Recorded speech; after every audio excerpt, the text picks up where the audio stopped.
When we think about a presidency, we usually see it as just a timeline of events, right? One thing after another. But what if we looked at it differently? What if we saw it as a piece of architecture, something built from a very personal blueprint? That's what we're doing today. We're going to explore how Barack Obama's incredibly unique life story, from Hawaii to Indonesia to the streets of Chicago, literally constructed the framework for his 8 years in the White House. So let's set the stage. The year is 2008. The entire global financial system is teetering on the edge of collapse. The US is losing 800,000 jobs in a single month. At the same time, the country is just exhausted, bogged down in two long, costly wars in Iraq and Afghanistan. I mean, the stakes could not have been higher. And into this perfect storm steps a president who is unlike anyone who came before him. Which brings us to our big question for this explainer. What was his blueprint? How did a life spent navigating all these different worlds end up shaping the way he would try to rebuild this one? To find that blueprint, we have to go all the way back to the beginning. We're talking about a childhood that was anything but typical. This is where the foundation was poured. I mean, just look at this path. It is anything but a straight line. Born in Hawaii, he's the only president from outside the lower 48.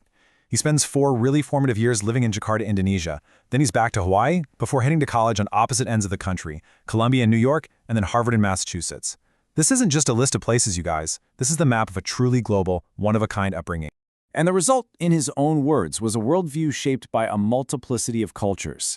Now, for him, this wasn't some abstract theory. This was his actual life, every single day. And what it gave him was this incredible ability to see issues from multiple angles, a skill that would become a real hallmark of his political style, this constant search for the common ground between different, often competing points of view. So after Columbia, he could have gone anywhere. Wall Street, you name it. Instead, he chose the south side of Chicago. And this decision, right here, would temper that global perspective with the hard-nosed reality of urban America. He famously called this period the best education I ever had. Think about that. Not Columbia, not even Harvard Law School. No, it was his time as a community organizer, on the ground, working with churches and local leaders, fighting for things like better housing and job training in neighborhoods that had been forgotten. And this is where he learned an absolutely crucial lesson.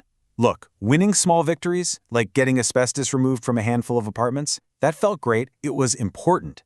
But he realized that to fix the underlying problem for everyone, you couldn't just fight building by building. You had to change the laws. You needed systemic power. And that realization, that's what sent him to Harvard Law School. So you have this path, this multicultural childhood, the street-level education in Chicago, and it all culminates in a single moment, a 17-minute speech that would put him on a rocket ship to the White House. It's 2004, and you have to remember most of America had no idea who Barack Obama was. He was just a state senator from Illinois. But then he gets the keynote slot at the Democratic National Convention, and he delivers this speech that was so electric, it instantly created a new political superstar. I mean, overnight, people were talking about him as the first black president. And this was the line that just caught fire. At a time when the country was so divided, red states and blue states, he stood up there and argued for one unified America. He used his own story, the son of a man from Kenya and a woman from Kansas, as living proof of that idea. It was exactly the message the country was starving to hear. Okay, so fast forward 4 years, and he has the job. But now that powerful message of unity is about to be tested against the brutal realities of governing a nation that's in the middle of multiple, massive crises. First up, the economy. It's in free fall. His top economic advisor, Christina Romer, is tasked with figuring out just how bad the damage is. And her conclusion? To get the economy back on its feet, they would need a stimulus package of $1.8 trillion, an almost unimaginable amount of money. But, and this is a huge but, the political reality was something else entirely. The final bill, the American Recovery and Reinvestment Act, clocked in at $787 billion. That's less than half of what his own experts said was needed. Why? Because it was the absolute most they could wrestle through a deeply divided Congress. This became a classic Obama move, finding that pragmatic compromise between the ideal solution and the politically possible one. It was a strategy born from a life of navigating different worlds. And we see that exact same pragmatism in the fight for the Affordable Care Act. This was a brutal step-by-step legislative war. First, they had to cut deals with the drug and insurance industries just to keep them from killing the whole thing. Then, they had to fight tooth and nail to hold together 60 votes in the Senate to stop a filibuster. And when they eventually lost that supermajority, they had to use this super complex budget rule called reconciliation just to get the final bill over the finish line. So what was the result of all that? Well, despite hundreds of attempts to repeal it, the ACA expanded health insurance to somewhere between 20 and 24 million more Americans. And for the first time in history, the rate of uninsured people in this country actually dropped below 10%. Now, on the world stage, his administration really pivoted away from unilateral action and more toward diplomacy. This led to that landmark nuclear deal with Iran, a new arms reduction treaty with Russia, and even normalizing relations with Cuba for the first time in decades, all while overseeing the successful raid that brought Osama bin Laden to justice. And when Congress wouldn't act on climate change, killing a huge cap-and-trade bill, he pivoted. Again, the administration used the existing authority of the EPA to create something called the Clean Power Plan.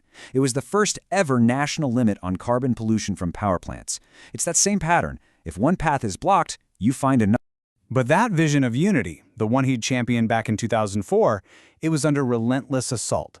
His second term, especially, was defined by a level of political polarization that started to challenge the very norms of how American government is supposed to work. And the most dramatic example of this came in 2016. After Supreme Court Justice Antonin Scalia passed away, Obama nominated Merrick Garland, a widely respected, pretty moderate judge, but the Senate just refused to do its constitutional duty. No hearings, no vote, nothing. And let's be clear, this was not just politics as usual. A 150-year-old American tradition of giving a president's nominee fair consideration was just shattered. It was a stark, shocking symbol of how deeply fractured the political system had become. And yet, through all of it, Obama somehow maintained this long-term, almost architectural view of American progress. Speaking at the 50th anniversary of the March on Selma, he acknowledged all the deep flaws and the setbacks, but he insisted on the forward direction of the country, saying, "Our union is not yet perfect, but we are getting closer." Which leaves us with the final, and maybe most crucial question. His life gave him this unique blueprint for the presidency, one built on bridging divides, on pragmatic problem-solving. But what this whole story shows us is this fundamental tension. How much can one person's vision, one architect, really reshape a nation's deep-seated architecture? And how much does that entrenched structure inevitably, powerfully push back? It's a question that defines not just his legacy, but maybe the very nature of the American presidency itself.